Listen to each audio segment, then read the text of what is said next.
In the last video, I finished off by uploading a picture of my product onto the listing form here. One thing I should mention about pictures is to make sure it's a really good picture.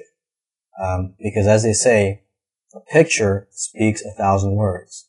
If your picture looks dull, less people are going to be interested, it's going to attract less attention, and it's just not going to grab that emotion or fire in people that they'll want to bid it up. So with a dull picture, you'll just get less bids and a lower selling price. If you like, you could take multiple pictures of your item and then select the best ones that you'll upload to your listing form. But let's move on to the description here.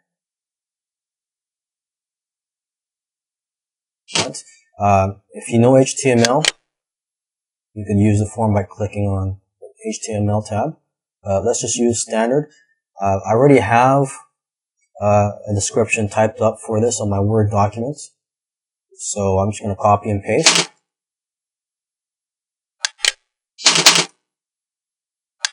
Okay, so everything looks good. Next step is the listing designer.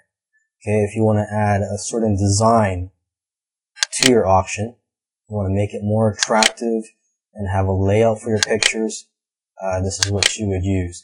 And as you can see on the right here, you can see what it will look like. You can even preview it. This is optional, it's 10 cents. I'm not going to use it for this listing. Most listings, I don't even use a listing designer, just because I like it to be clear and easy to read. I don't want any distractions.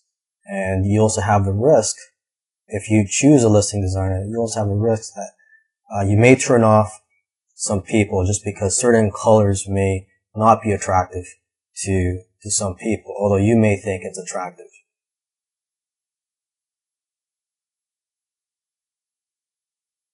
Okay, so for the visitor counter, this is where you can place a counter on the bottom of your listing and you can see how many hits you have, how many people have viewed your listing. And my preference is the hidden so that nobody can see it, except for me. I'll be able to see it if I'm logged into my eBay account. And this is just a habit of mine because usually I don't want my competition knowing how well my listings are doing. And so I don't want people to know how many views I'm getting, how many people are viewing my auction. But for this particular auction, I don't think it matters, but again, it's just my preference. Next step is where you select what type of listing it's going to be and the price. So if we're going to run an auction, you would just, by default actually, it's already on the auction format here. But if you want to use a fixed price listing, you would click on this tab.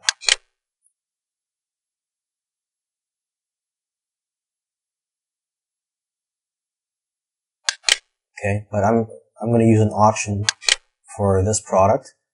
And now, if this product or this category on eBay allows you to use classified ad, eBay classified ad, there would be a third tab here, which would say something like classified ads. But for this category of collectibles, eBay does not allow you to list classified ads, so I don't have that option here. Okay, so I'm gonna just enter my pricing information. My starting price is $24.97, and I'm gonna put a buy now price. And there is an extra fee for that. This is optional. Okay, quantity, one item. For duration, you could have your auction run for 1 day, 3 or 5 or 7 or 10 days. 10 days, there's an extra fee of 40 cents. My preference, I like to list items for 7 days. And start listing immediately. You can also schedule it to start at a later date. But I'm going to start it immediately.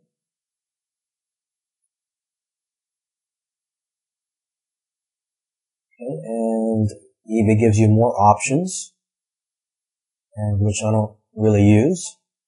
So let's go down to this section right here where it says decide how you like to be paid. Okay, PayPal is selected. My PayPal email address is on here. And next step is the shipping information, which I'll cover in the next video.